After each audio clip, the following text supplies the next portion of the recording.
Hello everybody, welcome to the impressive channel. There's some good news for the R&B world, okay? The legends Brandy and Monica are finally doing a joint tour together, and this is the smartest thing these two could have ever done, get on tour and make some money. That's what I'm talking about. I know that Brandy and Monica are really going to put on a good show. I've actually already seen Monica in concert and she's really good, really good. I haven't seen Brandy yet, so I'm looking forward to seeing her because I know that she's going to sing down. Also, they have special guests on the tour including Kelly Rowland, which we're going to talk about, Money Long, and Jamal Roberts from American Idol. This is a good lineup. I do like Money Long. I like her music. I'm not familiar with Jamal Roberts, but if he won American Idol, then I know he could sing. It would have been really nice though if they added Jasmine Sullivan, either Jasmine Sullivan or Fantasia. That would be a dream.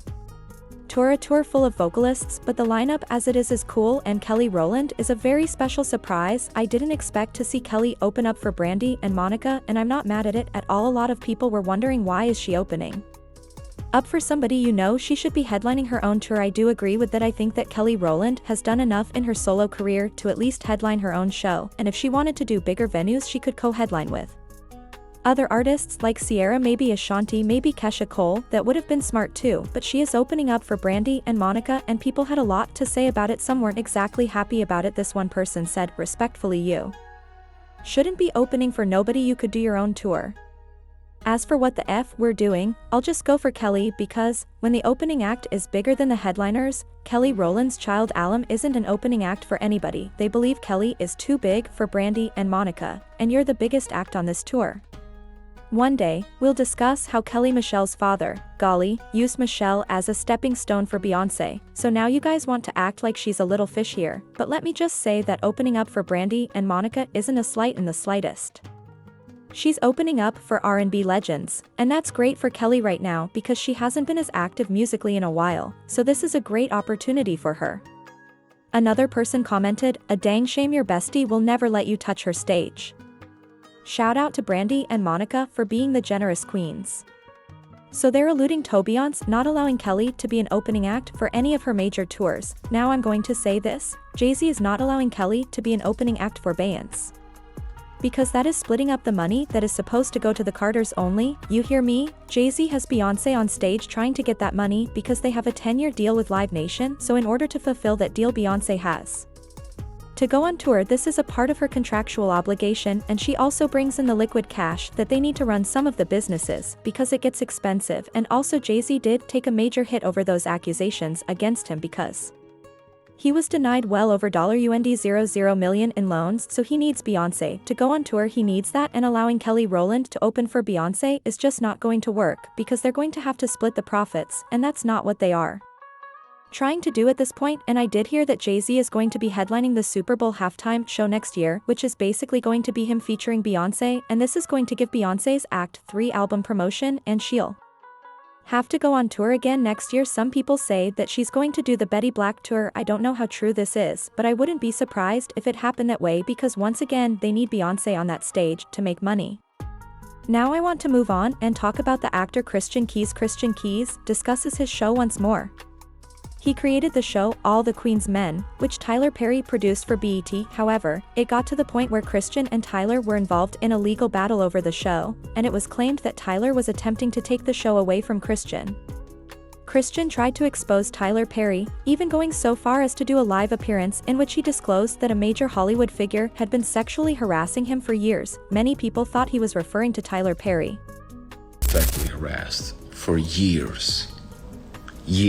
Bullied, intimidated, and sexually harassed for years. Once the sexual harassment started, I was like, well, I gotta protect me because I'm saying no, and I don't want this person, as powerful as they are, to try to get in the way of my work. Now, Christian's story sounded eerily similar to that of another actor who recently sued Tyler Perry for sexual harassment and assault and battery. The actor's name is Derek Dixon, and in his lawsuit, he detailed the ongoing harassment he was receiving from Tyler Perry. He also emphasized that Christian was allegedly harassed by Tyler Perry, but Tyler's studios allegedly paid Christian to keep quiet. Now, however, Christian is coming out again, talking about his show and some of the behind-the-scenes issues he had to deal with, and he's leaving his show to join another network. I will say, in transparency, it is disappointing to continuously find out that your show is coming back on the internet instead of finding out from the network. And I've mentioned that in previous seasons, and it's still happening. Or to see the trailer online and have to go search for the trailer so I can try to download the trailer for the hit show that I created for this studio and this network, instead of getting it, getting it sent when everybody else is getting theirs. It does feel dismissive and disrespectful when it continues to happen and you've addressed it and it still happens. So at this point, I do not believe that the prequel series that I've written and the spin-off show, any prequel or sequels, I do not believe I'll be doing them with BET. Whether you noticed or not, season 2, my Created by credit was removed. And I asked to get it back and they said no. And I ended up having to call the WGA, call the union to force the studio to give me my credit back that I had earned. I created this 15 years ago and I've been working on it for 15 years. I think God gave it to me because he knew I was going to protect it, and I will. But some things, these things got to change. In the prequel and sequel space, unfortunately, there are going to be a few personnel changes. Sometimes it happens, unfortunately, where some people get entitled or arrogant and unprofessional and, start coming to work high and inebriated on a regular basis, or start saying whatever they want to when the camera's rolling, and disrespectful ad libs and things. And those things will be addressed. So there may be some personnel changes, but the show will go on. It's that Christian mentioned that some people would arrive at work in an unprofessional and inebriated manner and make some inappropriate remarks while filming. He didn't specify who he was referring to, of course, but it seemed like he was implying Tyler Perry because, according to Derek Dixon's lawsuit, Tyler would be intoxicated when he tried to approach him and would also make extremely inappropriate remarks while filming on set. It seemed as though Christian was implying that Tyler was engaging in the same behavior while filming his show All the Queen's Men. I don't know if that's the case, but that's what it seems like. So, yeah, it seems like Christian wants to really talk about what happened, but he can't because he was paid off. Unfortunately, his silence was bought, but he's moving his show to another network, and I think it's unfortunate that he had to go through what he went through.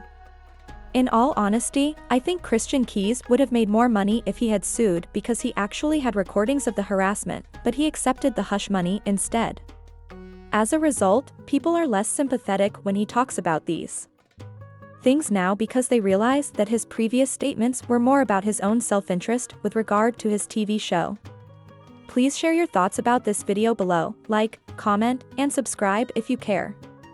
Thank you so much for watching, and I'll see you next time.